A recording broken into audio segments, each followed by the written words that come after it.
За бидний 15 дахь өдрийн залбирал. Бид бол Бурхны гэр бүлийн гишүүд. Бүх юмс түүний төлөө бөгөөд бүх юмс түүгэр байдаг. Учир нь ариун сүнс. Учир нь ариусгагч болон ариусгагдсан бүгд нэг гаралтай юм аа.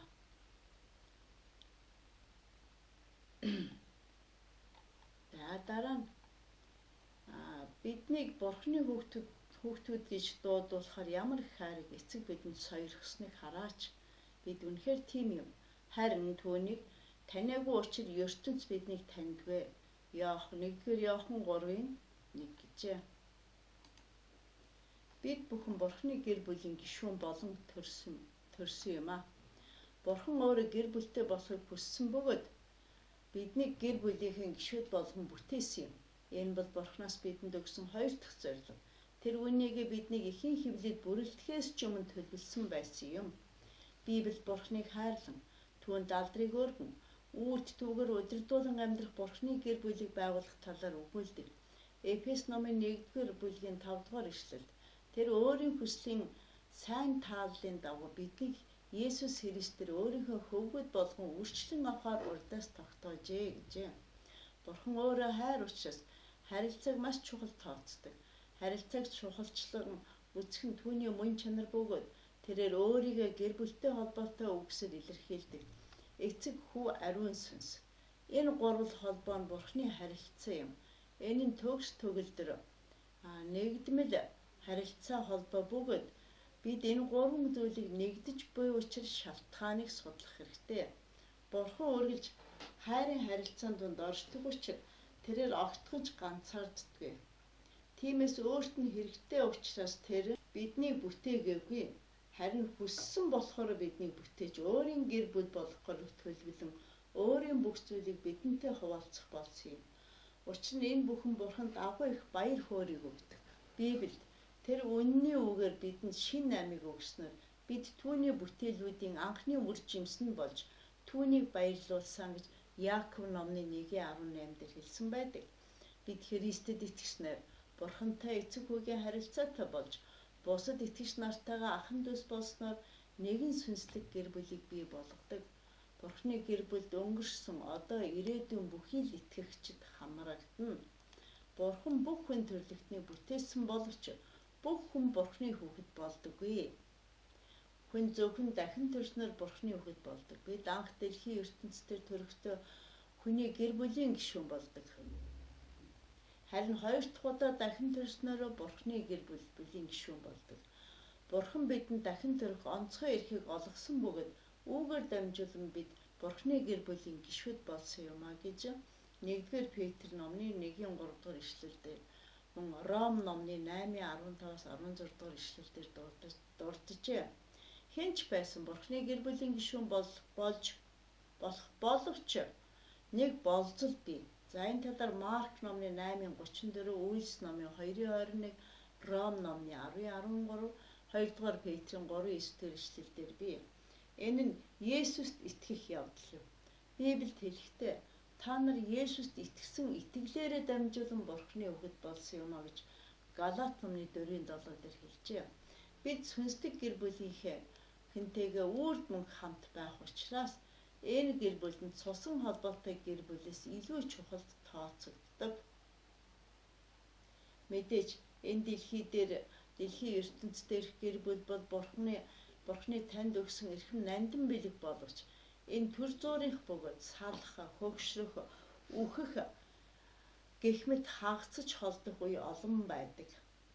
Бид сүнслэг гэр бүлийнхэнтэйгээ үрд мөнх хамт байх учраас энэ гэр бүл нь цусан холбоотой гэр бүлээс илүү чухал тооцогддог. Харин бидний сүнслэг гэр бүл буюу итгэгч ахын дүүсийн харилцаа нь мөнхөд үргэлжилсээр байх зүйл юм. Энэ нь хавгүй илүү бат бэх харилцаа холбоотой байх бөгөөд цусаар холбогдсон дэлхийн гэр бүл шиг төр зуурих биш юм а. Паул Бурхны бэлэг бидэнд өгсөн нэгэн ижил зорилгын талаар бодон зогсохдоо ийхүү магтан дуулдаг байжээ. Иймд би эцгийн өмнө өвдөг сөвдөж тэнгэр газар дах бүх гэр бүлийг нэрлэдэг түүнд залбирч байна гэж Эфес номны 3:14-15 дугаар ишлэлдэр хэлжээ. За бид нь Бурхны гэр бүлийн гишүүн болохын ач тус. Сүнсээр дахин төрж Бурхны гэр бүлийн гишүүн болох тэр агшинд маш их төрсөн өдрийн бэлэг авдаг.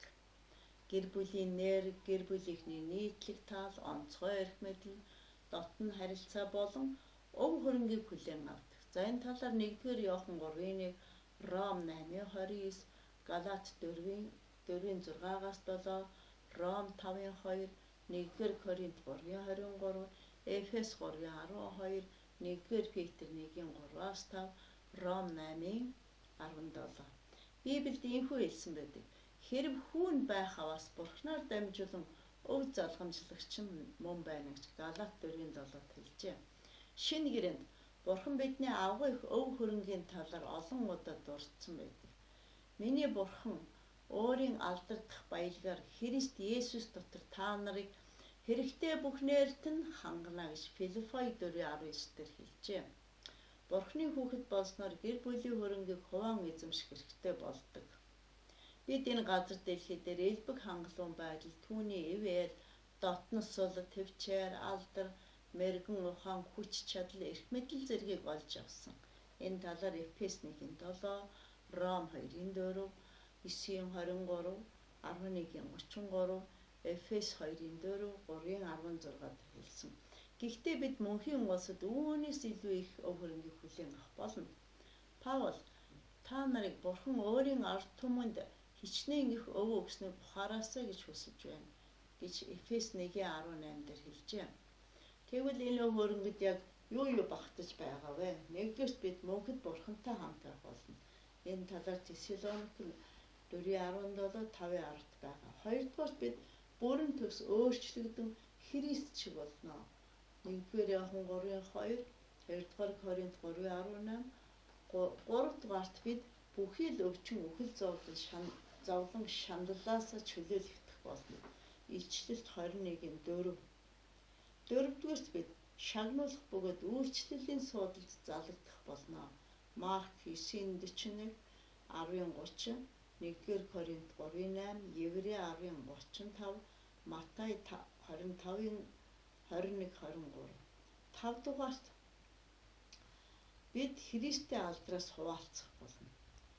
Ром 8:7, Колосей 3:4, Тесалоник 2:14, 2-р Тимот 2:12, 1-р Петр 5:1. Энэ бүх ямар авгах өв хөрөнгө вэ? Бид бодож байгаагаас илүү баян хүмүүс юм аа. Библиэд мөхөшгүй, бузартаагүй, алга болчихоогүй бөгөөд та нарын төлөө тэнгэрт хадгалагдсан өв хөрөнгө рүү дахин төрүүлсэн гэж 1-р Петр 1:4-дэр хэлжээ. Бидний энэхүү мөнхийн өв хөрөнгө ямар нэгэн үнээр тооцогдошгүй бөгөөд ариун, үрдийн, мөн баттай хамгаалагдаж байгаа гэсэн утгатай. Хэн ч үүнийг биднээс булаан авч чадахгүй. Энэ өв нь дайн дажин эдийн засгийн хямрал өлсгөлөнгөөс болж алга болохгүй. Бидний найдаж олж авахыг хичээх ёстой зүйл болон тэтгэврт гарах биш. Энэ өв хөрөнгө юм. Паул хэлэхдээ та нар юу ч хийсэн хүмүүсийн төлөө бос эзний төлөө үйлддэг шиг чин сэтгэлээсээ хийх тун гэж Колосей 3:23-24 хэлжээ. Зөвхөн тэтгэврт гарахын төлөө амьдрах нь ямар ч алсын хараагүй зорилт юм. Бид мөнхийн гэрлийн дунд амьдрах хэрэгтэй. Баптизм Бурхны гэр бүлийн жинхэнэ гишүүн болох нь гэр бүл өөрийн эрүүл байдлаа бахархал болгодог. Гэр бүлийн гишүүнийхээ хувьд өөрийн гэр бүлээс ичих зүйл байж болохгүй. Харамсалтай нь Есүсийн тушаасны дагуу Бурхны гэр бүл болохын тулд баптизм хүртээс татгалздаг хүмүүстэй би олон удаа таарч байлаа. Баптизм бол сонгох эсвэл хойшлуулж болох зүйл биш бөгөөд бидний Бурхны гэр бүл мөн гэдгийг илэрхийлдэг. Баптизм нь газар дэлхийд би Бурхны гэр бүл гэдгээс огтхонч ичихгүй гэж тунхаглаж буй зүйл юм. Энхэн ичхэвтэр гэж юу? Есүс үүнийг гэр бүлийн гишүүнбэр заавал үйлдэх ёстой сайхан зүйл гэж хэлсэн. Тэр бидэнд иймээс явж бүх үндэстнийг дагалдагч болгох тун эцэг хүү ариун сүнсний нэрээр тэднийг баптизм хүртээ гэж Матай 28:19 дээр дурджээ. Би хэдэн жилийн турш Есүс яагаад өөрийн тушаалуудад баптизмыг сайн мэдээ болон дасгалжуулалт хоёртой адил чухалд тооцсон болохыг бодсон. Баптизм яагаад тийм чухал юм бол? Яагаад гэвэл баптизм бидний амьдралын хоёр дахь зорилгыг биелэгддэг. Энэ нь Бурхны мөнхийн гэр бүлийн нөхөрлөлд шилжин орсон гэсэн үг. Баптизм маш их утга учиртай. Баптизм хүртснээр бид өөрсдийн итгэлийг тунхаглан Христийн загалмай өмхөл болон дахин амьлалтад хамт оролцсноор хуучин хүнээ өвхөснөө илэрхийлж Христийн дотор цоо шин амьдралаар амьдарч байгаа дэлхийн ертөнцид мэдүүлж буй хэрэг юм. Мөн биднийг Бурхны гэр бүлийн гишүүн болсонд баяр хүргэж буй баярын ёслолч гэж хэлж болно. Баптизм хүртэх сүнслэг үннийг нүдэнд харагдах үсээр илэрхийлдэг бөгөөд Бурхан биднийг өөрийнхөө гэр бүлийн гишүүн болгон хүлээн авах мөчид ямар үйл явдал болсныг харуулдаг. Учир нь идээчүүд эсвэл грекчүүд, боолууд эсвэл эрхчлөөд хүмүүс ч ялгаа авахгүй бид бүгдээрээ нэг сүнсээр нэг бие рүү баптизм хүртсэн. Бөгөөд нэг сүнсийг уусан юм а гэж. Гэхдээ баптизм бол бидний Бурхны гэр бүлийн болгодог зүйл биш, харин Христэд итгэх явдал нь Бурхны гэр бүлийн гишүүн болгодог. Баптизм бол тэрхүү үнийг харуулж өгч буй зүйл билээ. Хормын бөгчтэй адил сэтгэл дотор ямар нэгэн зүйлийг бусдад илэрхийлэн харуулж өгч буй хэрэг юм. Тиймээс баптизм нь Бурхны гэр бүл болсныхаа дараа шууд үйлдэх ёстой ёслол болохоос сүнслэгээр өсөх хүртлийн хойшлуулдаг зүйл биш юм. Библи баптизм хүртэхийн тулд зөвхөн Бурханд итгэх хэрэгтэй гэж хэлсэн байдаг. Шинэ гэрээнд хүмүүс итгэсэн даруйда баптизм хүртэж мөн дээгүр өнгөрөх баярын өдөр 3000 хүн Христийг хүлээн авч баптизм хүртэж байсан. Этиопийн нэгэн удирдагч өөрийнхөө шашныг орхиж Христэд итгэсэн даруйда баптизм хүртсэн. Паул болон Сепас харгалзагч Филиппэн болон гэр бүлийнхэн шүн дунд баптизм хүртсэн талархаардаг. Баптизм хүртэхийг хойшлуулсан тохиолдол ганц ч байхгүй. Хэрэв та Христэд итгэх итгэлийнхээ илэрхийлэл болгож Есүсийн тушаасан баптизмыг хараахан хүртээг бол нэн даруй хүртээрэй. Амьдралын хамгийн онцгой эрх Библиэд ийхүү хэлдэг. Учир нь түүний ариусгасан бүх ард түмэн нэг гэр бүл юм. Иймээс тэр тэднийг ах дүүс гэж дуртахаас ичсэнгүй. Энэ агуу гайхамшигтай үнийг сэтгэлдээ гүн суулгаарай. Бид Бурхны гэр бүл бөгөөд Есүс биднийг ариусгасан тул Бурхан биднэр бахархдаг. Есүс тодорхой хэлсэн бөгөөд өөрийнх нь шав нарийн зүг гараа сунган харагтун энэ бол миний их болоод ах дүүс Тэнгэр дэх эцгийн минь хүслийг биелүүлэгч хэн боловч миний эгч дүүс мөн гэж Матай 12 дугаар номд хэлжээ. Бурхны гэр бүл болно гэдэг юутас зөвлөшгүй онцгой эрх бөгөөд агуу их алдар хүнд юм. Үүнтэй юу ч харьцуулшгүй. Бид өөрсдөө тийм ч чухал хүн биш.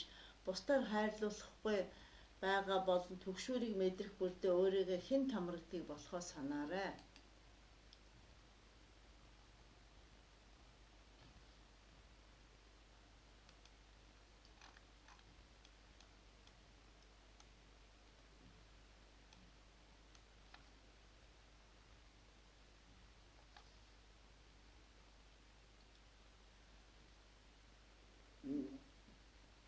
Эфес 1:5 дээр тэр өөрийн хүслийн сайн тааллын дагуу биднийг Есүс Христээр өөрийнхөө хөвгүүд болгон үрчлэн авахар урдаас тогтоосон гэжээ.